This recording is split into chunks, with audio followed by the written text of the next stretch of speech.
Welcome to Top 5 Explosion, your one-stop show for the top of the top in the video game universe.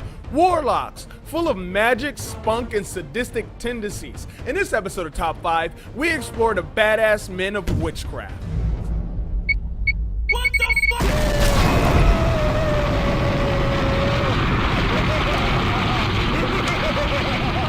Number 5, Gal Agis. What a demon summoning warlock jerk. This is one of those dudes who doesn't even know why he's angry. It's like he woke up one day, saw peace across the land, and decided, well, this is boring. I think I'll be a jackass and ruin it with some magical chaos. Gal not only summoned lesser demons to rain hell on the world, this man also summoned a bona fide god of destruction. He was eventually sealed into some books during a spell cast by the Magician Lord. Gal is so badass, he broke free and started his jerk-hole demon murder parade all over again. It's never really said why he wants to bring about the destruction of the world. I'm guessing he was put in a friend zone by a chick he was crushing on. Number 4, Magus. Pale, brooding emo guy with blue hair and the power of a dark magic? Oh, you mean that dude Magus. Yeah, he has issues. He wasn't always that way. He was originally normal royalty and went by the name Janus. Some weird-ass time travel circumstances imposed on him by some jerk thing called Lavos warped his ass to the Middle Ages, where he learned how to be a fiend lord. Magus isn't necessarily evil. He's just pissed off and wants his family back. That pissitude just made him more vengeance-driven, power-hungry. He was so angry and power-hungry that he was willing to turn people who got in his way into frogs so that he could summon Lavos and exact his revenge. As badly as things could have ended, Magus eventually returned to his own time, gets his ass beat, and is given the option to join the good team. The lesson here is, some people are just misunderstood. Number 3, Amon Jero. How do you make yourself look like a uber badass magician OG? Shave your head, get yourself some mystical tattoos, put on a cloak. Bam, magic swag.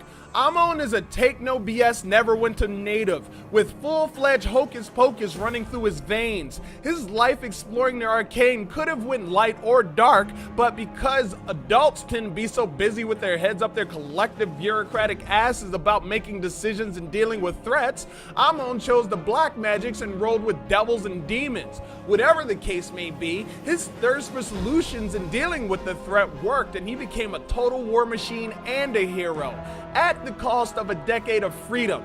After he was unshackled, he had some kids and did some more adventuring, as awesome warlocks do. Number 2, Shang Tsung. This old bastard's life sucks, no pun intended, but if he doesn't suck the souls from the half-dead, he'll age rapidly into dust. The gods who cursed him with this are either pricks who could care less about human lives or geniuses when it comes to planetary population control.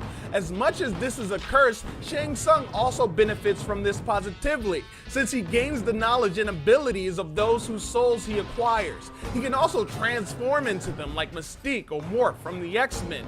That's pretty spiffy.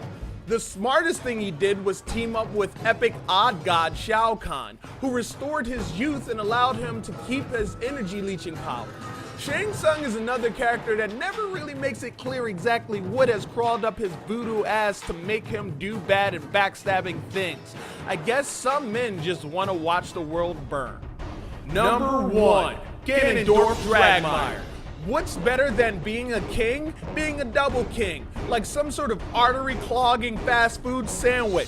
Ganon is the king of both thieves and evil, neither of which I'd imagine would be any point of great pride to anyone with moral value. The guy started out with good intentions of making the land better for the Gerudo, his race of people. At some point, he dropped the ball of sanity and picked up the Triforce of Power. Well, you know what they say, absolute power farther corrupts absolute assholes, or something like that. His wish to make the lands better turned into a wish to conquer the world. The immortality and form-shifting powers granted by the Triforce of Power, along with being the only male of his race born in 100 years, just weren't enough for this greedy son of a bitch. Go home, greed man. You're drunk with power. I think you've had enough. Well, that's it for this episode of Top 5. Are there Warlocks you think should be on this list? Well, then subscribe up top and vote on Ranker's greatest Warlocks in video game history list below. I'm Flitz, and you'll hear me next time. Ranker.com